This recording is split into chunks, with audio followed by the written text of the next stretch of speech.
నమస్కారం అండి. మనందరినీ కూడా ఈ మధ్యకాలంలో కలచివేసిన వార్త తిరుమల తిరుపతి దేవస్థానంలో జరిగిన అక్రమం గురించి. మనందరం కూడా మన కులదైవంగా భావించి కొలిచే వెంకటేశ్వర స్వామి సన్నిధిలో పనిచేస్తున్న కొంతమంది చిత్తశుద్ధి లోపించటం వల్ల కానివ్వండి, అధిక ధనాన్ని సంపాదించాలనే భావంతో కానివ్వండి, అక్రమానికి కూడా ఒడిగట్టి స్వామివారికి సమర్పించే నివేదనలలో చెడు పదార్థాలని కలిపి స్వామివారికి తినిపించారు. దురదృష్టం ఏమిటంటే ఇవాళ బొంకించి అసలు తప్పే జరగలేదన్నట్టుగా మాట్లాడటం కూడా చాలా శోచనీయం. అదే సమయంలో నేను దురదృష్టవశాత్తు ఒక ఎక్స్పర్ట్గా తిరుమల తిరుపతి దేవస్థానం నన్ను ఆ బాధ్యత అప్పగించింది, నేను ఆ బాధ్యతల్లో విఫలుడనయ్యాను అని ఒక ఎక్స్పర్టు నిన్న పోలీసు వాళ్ళకి స్టేట్మెంట్ ఇచ్చి తను దుర్మార్గంగా సంపాదించిన ధనాన్ని ఆయన పోలీస్ ఏసీబీ వాళ్ళకి అప్పచెప్పాడు. కాబట్టి మనం చూస్తున్నది ఏమిటంటే తప్పు చేసిన వాళ్ళల్లో చిత్తశుద్ధి ఇప్పటికి కూడా రావటం లేదు. అంటే వెంకటేశ్వర స్వామిని మనం ఏ విధంగా మనం అక్రమాన్ని చేసినా కూడా మన మీద శిక్ష పడదు అనే ఒక భావంతో వారు ఆ రకంగా మాట్లాడటం చాలా చాలా బాధాకరం.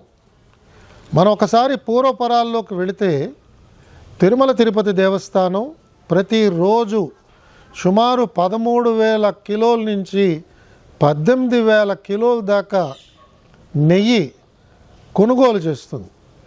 మనందరికీ తెలిసిందే, స్వామివారి ప్రసాదం అనగానే మనందరికీ మనస్సులో మెలిగేది శ్రీవారి లడ్డు. అలాగే మన బంధువులు కానీ మిత్రులు కానీ యాత్ర చేసి వచ్చారు అంటే మనం చాలా చాలా ఆనందంగా ఉత్సాహంగా ఎదురు చూసేది మనకెప్పుడు లడ్డు తీసుకొచ్చిస్తారా అని చూస్తుంటాం.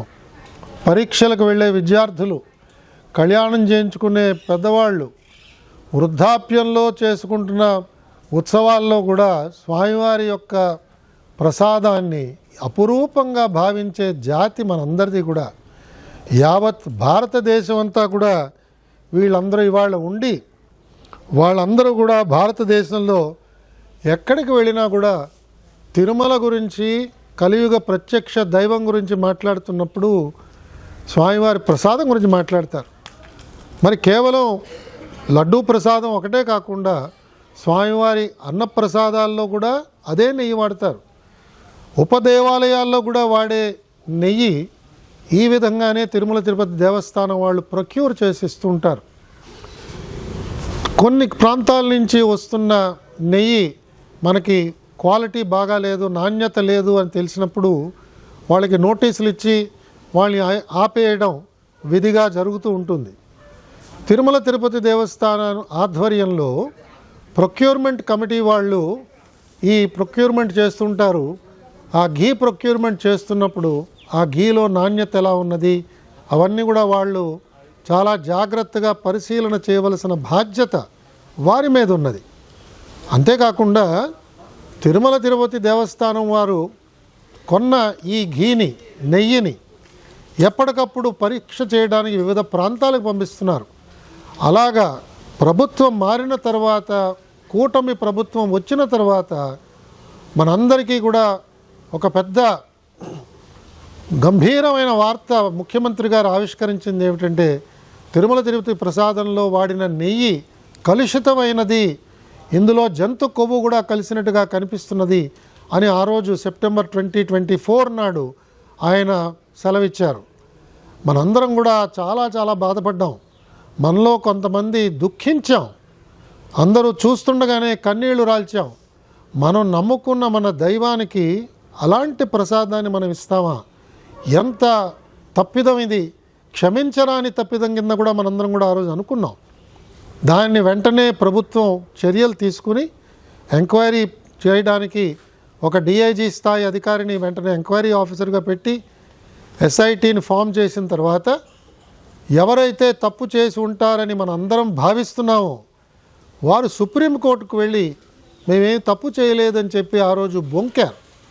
అప్పుడు సుప్రీంకోర్టు ఏర్పాటు చేసిన స్పెషల్ ఇన్వెస్టిగేషన్ టీం ఈ అంశంలోకి వెళ్ళి వారు అనేక మంది ఎక్స్పర్ట్స్ని, రాష్ట్ర ప్రభుత్వ పోలీస్ యంత్రాంగంలో ఉన్న సభ్యులు, సిబిఐలో ఉన్న సభ్యులు అందరినీ కూడా, అలాగే FSSAI అంటే ఆహార నాణ్యతని పరీక్ష చేసే ఒక ఏజెన్సీ, కేంద్ర ప్రభుత్వ స్థాయిలో ఉన్న ఏజెన్సీ ప్రతినిధులు, వీరందరినీ కలిపి SIT ఏర్పాటు చేశారు. కాబట్టి ఇవాళ వారిచ్చిన రిపోర్ట్ని అందరం కూడా జాగ్రత్తగా పరిశీలన చేద్దాం. ఇవాళ ఉన్న ప్రభుత్వం, ఇవాళ బోర్డులో పనిచేస్తున్న చైర్మన్ గారు కానీ, ఎగ్జిక్యూటివ్ ఆఫీసర్ గారు కానీ, గౌరవ ధర్మకర్తల మండలి సభ్యులందరినీ కూడా మనం ఆశించేది, కోరేది, భవిష్యత్తులో ఇలాంటి చర్యలు రాకుండా ఎలాంటి చర్యలు మనం తీసుకోవాలి. ఇలాంటి తప్పిదాలు జరగకూడదు. ఇది తప్పిదమే కాదు, ఇది దుర్మార్గం. ఇది కలుషితమైన ఆలోచనతో పెట్టరేగిపోయిన కొంతమంది మన మనోభావాలని దెబ్బతీసేటట్టుగా వారు ప్రవర్తించారు. దీని ద్వారా కోట్ల రూపాయలు వారు గుల్లకొట్టారు. స్వామివారిది ఒక్క రూపాయి మన జేబులో పడినా కూడా మన చేతుల్లోంచి 10 రూపాయలు వెనక్కి వెళతాయనే ఒక సత్యం త్వరలోనే నిరూపణ అవుతుందని కూడా నాలాంటి వాళ్ళు భావిస్తున్నారు. ఎవరైతే తిరుమల నుంచి ధనాన్ని సేకరించి దుర్మార్గం ద్వారా ఆ ఆదాయాన్ని సంపాదించారో తప్పకుండా ప్రాయశ్చిత్తం వాళ్ళు అనుభవించవలసిందే. ఇప్పటికైనా సమయం మించిపోయింది లేదు.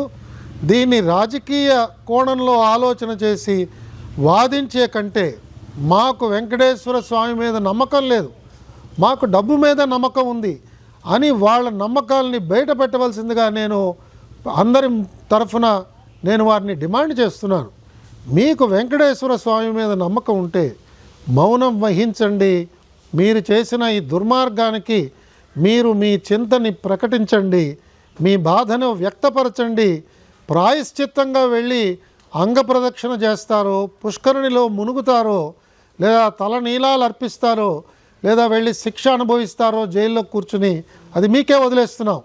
కానీ ఒక సామాన్య భక్తుడుగా మీరు చేసింది క్షమింపరాని నేరము.